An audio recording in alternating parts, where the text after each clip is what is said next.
pour faire le tour des différents points pour voir donc ce qui se passait. Et comme vous le savez, quelquefois, on y va.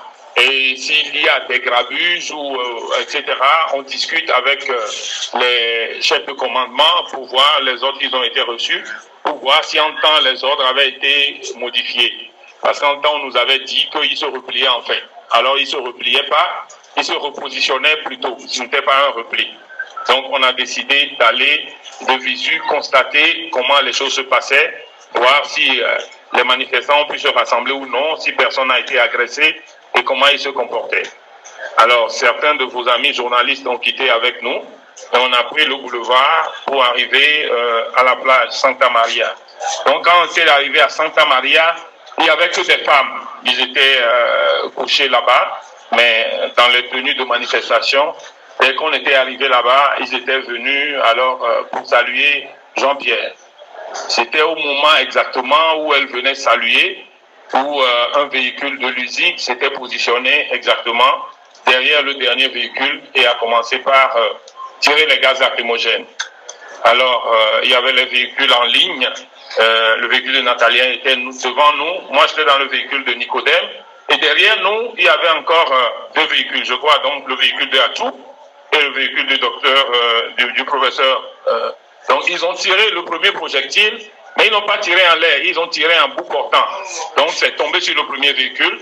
Ça a fait le saut au-dessus d'un certain nombre de véhicules et tombé devant le véhicule de Nathaniel. Donc, ça nous séparait, le véhicule qui était derrière Nathaniel, les trois véhicules qui étaient devant, donc le véhicule de Fabre en premier, le véhicule de Madame Ajamako et le véhicule des gardes qui était derrière. Donc, le gaz était tombé juste au milieu. Alors, c'est là où on a détalé, on est allé vers hôtel, on est allé d'abord, on a pris l'allée, voilà, et c'est au moment où on voulait prendre la route que le deuxième tir aussi était parti, tendu à bout portant. Alors, le deuxième tir, le chauffeur de Madame Adjamako prenait la route derrière le véhicule de Fab quand le deuxième tir est parti, a cassé le pare-brise, le rétroviseur chauffeur du véhicule de Madame Adjamako. Donc, du coup, on a détalé. Et c'était vraiment une course-poursuite d'Ambert on est parti, on n'a pas détalé. On est parti. on est donc parti. Donc, vous avez, certains d'entre vous ont suivi la course-poursuite avec nous. Certains ont même pu filmer. Il s'est fait qu'au niveau de la rue de l'Ocam, arrivé en temps, on s'est séparés en deux cortèges et tous les deux cortèges sont rentrés dans un cul-de-sac. Donc, on a dû manier pour revenir. On est revenu encore sur la nationale numéro 2 pour reprendre dans le sens contraire parce qu'en allant vers Baie, on a vu déjà lorsqu'on a pris les allées vers Baie que c'était de la fumée partout, c'était noir, il fallait pas aller rentrer dedans. Donc on est retourné et là le véhicule de Jean-Pierre était devant. Ceux qui ont pu retrouver le véhicule ont suivi. Nathaniel a dû partir parce que le premier projectile était tombé exactement devant lui. Et voilà, donc quand nous on est partis, on appelait et les jeunes ont alors accentué la résistance à Baie, à Colombe de la Paix même, et puis un peu à Décon, la résistance se fait. En tout cas, on nous informait que la résistance était à ce niveau. Lorsqu'on a quitté, on s'est rendu, c'est la seule fois, on s'est rendu dans le domicile de Jean-Pierre Fabre, et on a fait une trentaine de minutes. Et de là-bas, ceux qui ont pu nous rejoindre, parce que là-bas, on a perdu Nathaniel, on a perdu Atou, on a perdu le professeur Gouguet, mais les autres ont pu rejoindre là-bas. Donc, de là, on a voulu quand même aller visiter les autres points de départ, parce que c'était pas normal qu'on aille à Santa Maria et qu'on n'aille pas aux autres points, même si les informations étaient inquiétantes. Donc, on est sorti. Et quand on est ressorti, cette fois-ci, j'étais rentré dans le véhicule de Madame Adjamabo, mais tous les véhicules avaient suivi le même cortège. Jean-Pierre était devant, son garde. Après, le véhicule de Madame Adjamabo, le véhicule de Nicodème et les autres véhicules ont donc suivi. Ok. Les autres véhicules ont donc suivi. Et on a pris la route jusqu'à Tikoumé, le pavé de Djidjolé, et on est arrivé donc au point de départ. Alors, à ce point de départ-là, il n'y avait aucun manifestant aussi. Il n'y avait que les gendarmes et les militaires. Guide de militaires, il y avait les gendarmes et les militaires. Mais ce qui était bizarre là-bas, alors qu'aucun manifestant n'était là, là où les militaires se tenaient exactement, il y avait des pneus qui brûlaient là-bas. Alors, comme les manifestants n'étaient pas là-bas, on n'a pas compris qui brûlait les pneus. Alors, comme on a vu que les pneus brûlaient, on n'a rien compris.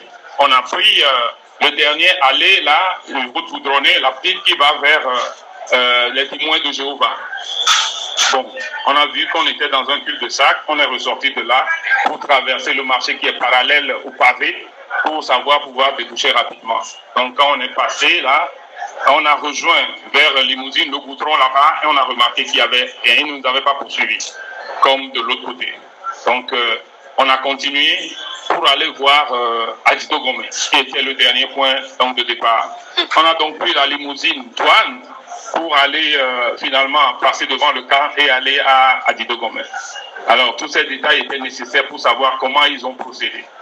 Alors, arrivé au niveau d'Adito Gomez, au niveau de l'église catholique, il n'y avait rien. Il n'y avait aucun manifestant, d'ailleurs, qu'on avait vu.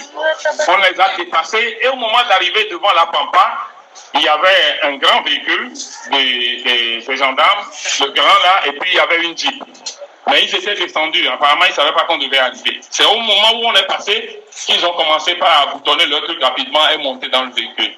Mais nous, on a continué. Et il faut remarquer qu'à ce niveau, déjà, lorsqu'on les a dépassés un peu, on a croisé une première Jeep. Alors, à ce niveau déjà, moi j'étais dans un véhicule avec Madame Adjamago, je lui ai dit, mais ils vont commencer par nous tirer des gaz dessus tout à l'heure. Madame Adjamago m'a dit, non, mais c'est pas possible, j'entends aussi, tu es dans des excès, comment ils peuvent tirer? On est juste en train de passer, pourquoi ils vont tirer sur nous? Ils ne peuvent pas faire ça. Elle dit, il faut attendre pour voir. Donc, quand on allait, un second véhicule venait encore, une seconde Jeep venait encore nous croiser. Au moment où lui nous avait croisés, Madame Adjamago a dit, mais tu as vu, ils nous ont dépassés, ils sont partis. Ils ne peuvent pas tirer sur nous, ils n'en ont pas le droit. Alors, elle n'a même pas fini de dire ça, quand finalement, les deux qui nous ont dépassés, avec ceux qu'on avait dépassés, ils nous suivaient, et ils sont allés, ils ont séparé les véhicules.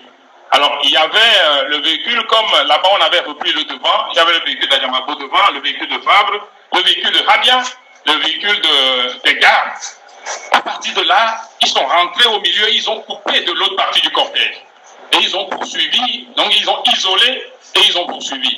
Et l'autre type qui était là-bas, il nous poursuivait. Alors il y avait un autre grand véhicule et une autre type qui venait de devant. Quand on est arrivé au niveau de champion, nous on a pu dépasser le grand véhicule, les deux grands véhicules qui venaient. Alors dès qu'ils nous ont dépassés, ils ont remarqué que c'est nous, ils se sont positionnés les deux auprès d'un groupe de forces de l'ordre qui était positionné là-bas et les autres fermaient une barrière fermaient la barrière sur le véhicule de Jean-Pierre. Nous, on était déjà passés. Donc, on a freiné, on regardait à partir de derrière ce qui se passait. Alors, je ne sais pas le miracle qu'Apollinaire a fait. Il a pu passer, il a forcé le passage et il est passé. Quand il est passé, Rabia aussi est passé. Rabia est passé, le véhicule des gardes aussi où il y avait les journalistes était aussi passé.